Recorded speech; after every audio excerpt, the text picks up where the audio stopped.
Hi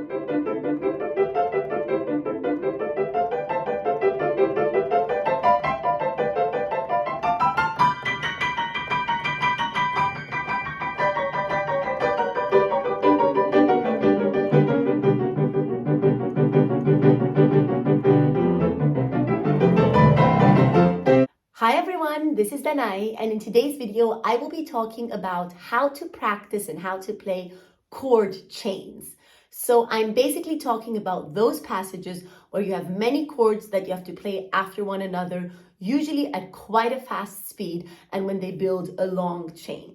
So I chose a passage from a piano concerto where there is such a chord chain situation, and I'm going to show you how I practice those chords and also what I look out for when I play through the entire passage in order to feel secure and safe when playing it. So if you're interested in that, then keep on watching.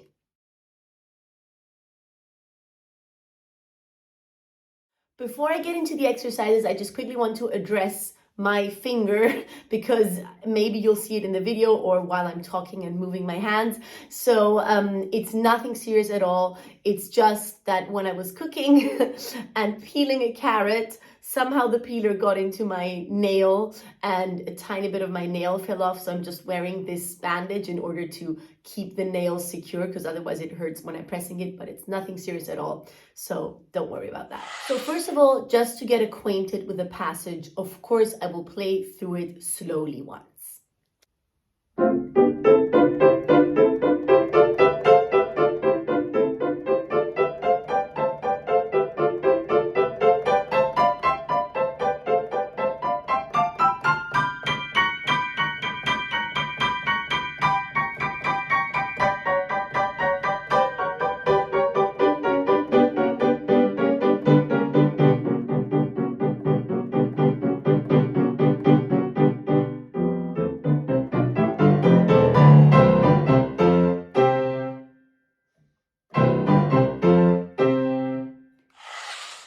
Now, some general points that I want to talk about when it comes to this technique. One is the feeling that you have when playing. So what I always imagine when I play such chords is that there is some kind of point where the hand kind of bounces back from the key. So I try to see the key as a mini trampoline where you jump and then there is a bounce that comes back where you kind of are catapulted back up. And this is how I imagine it when I play the chords. It's not just the downwards movement, but I very much focus on the upwards movement, this bounce off of the keys, because I feel like that's what carries me to the next chord.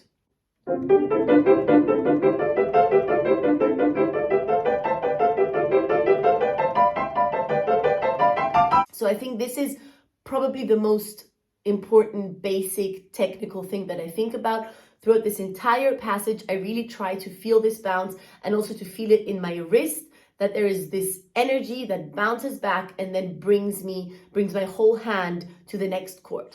Another general thing to consider, especially when you have, like in the beginning of this passage, when you have the same chord that is just moving upwards. So for example, here I'm playing 1, 2, 5, the exact same intervals, the exact same spaces in between my fingers, only moving upwards.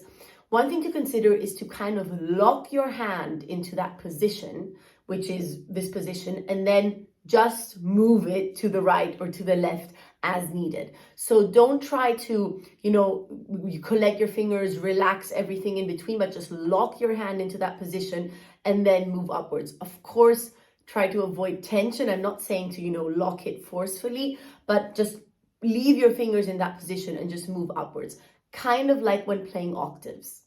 Now, of course, this doesn't help in the moments which are later on in the passage where you actually have to change. So for example, there's the moment where my right hand plays 1, 2, 5, then 1, 2, 4 on black keys, or my left hand plays 1, 2, 4, and then 1, 2, 3, 1, 3, 5 on black keys. So of course, there you cannot lock your hand into the position. So there you have to use a different technique. But where you can, I find that this locking into the chord and the intervals really help.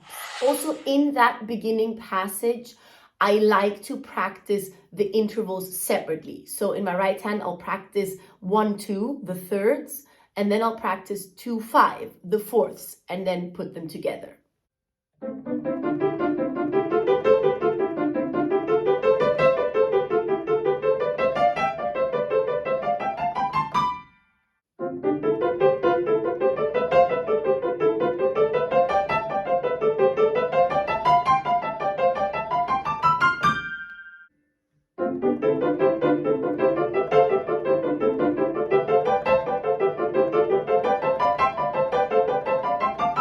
The next thing that I will do is I will go through the entire passage and just play it in sections. I chose half bar sections because I find that those are long enough for me to feel the difficulty, but still short enough to not be overwhelmed, but to still have very small sections where I know that it will work out.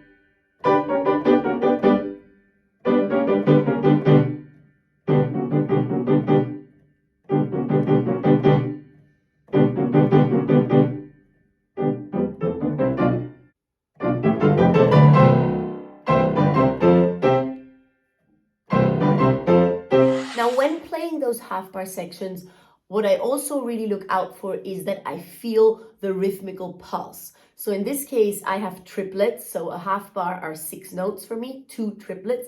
And I really try to feel that beat. 1, 2, 3, 1, 2, 3. Maybe even put a little bit of an accent at the beginning of the half bar, maybe even on the 4th note, so on the second one, so to speak, the second triplet. 1, 2, 3, 1, 2, 3, 1. 1, 2, 3, 1, 2, 3, 1. And I do that in order to avoid rushing, which for me is my #1 danger when playing such a passage. So to really try to keep myself in check and to be in control and to not rush. And also because it gives me stability, especially when it comes to those passages that I mentioned before, where you cannot lock your hands into one position, but you actually have to change them. And I find that is more challenging than the ones where you can lock your hand into one position. So there, really keeping that pulse gives me the stability that I need. Another trick, if you want to call it that I use is that I sometimes try to think slower than I play.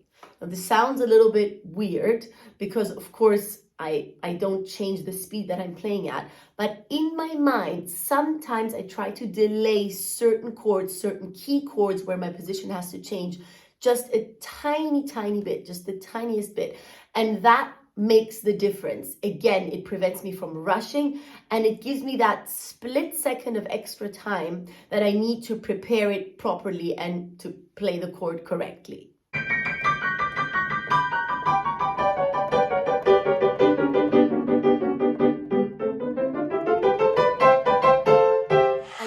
Something that I would recommend to you in general with any difficult technical passage. If there is a key moment that you can set for yourself and you need to find that key moment, it's not always that obvious.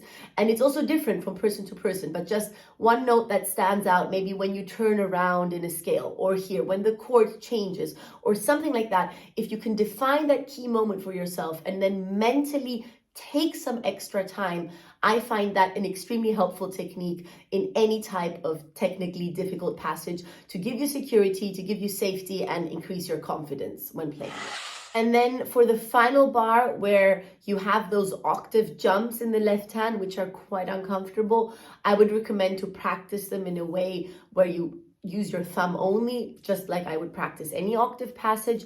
And also in the right hand, again, divide the intervals of the right hand.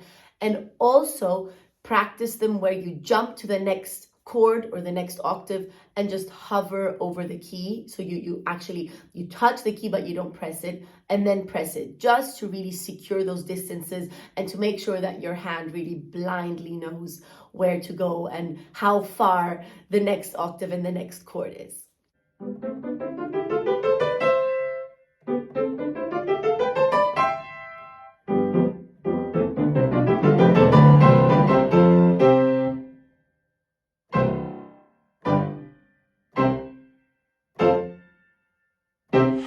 And then another thing that I want to mention is to always not just see it from a technical perspective. So keep the music in it, use dynamics. For example, this passage actually doesn't start forte, and it would be maybe an automatic reaction to just start kind of hammering those chords and banging them into the piano, but start at a lower dynamic and build it up, and using dynamics, using phrasing, defining where the phrase goes towards will also help you for the technical stuff. So sometimes focusing on the music will actually make the technically hard stuff appear easier.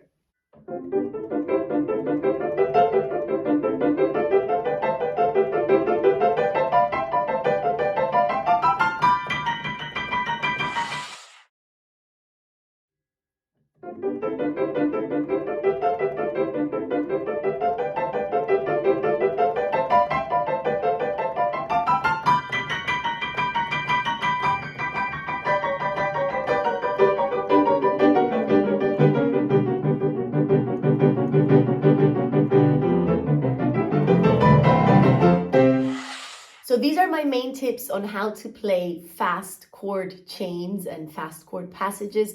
I really hope that you found this helpful. Let me know in the comments down below if you did, and also if you have further practice methods for that type of a passage, please share them in the comments.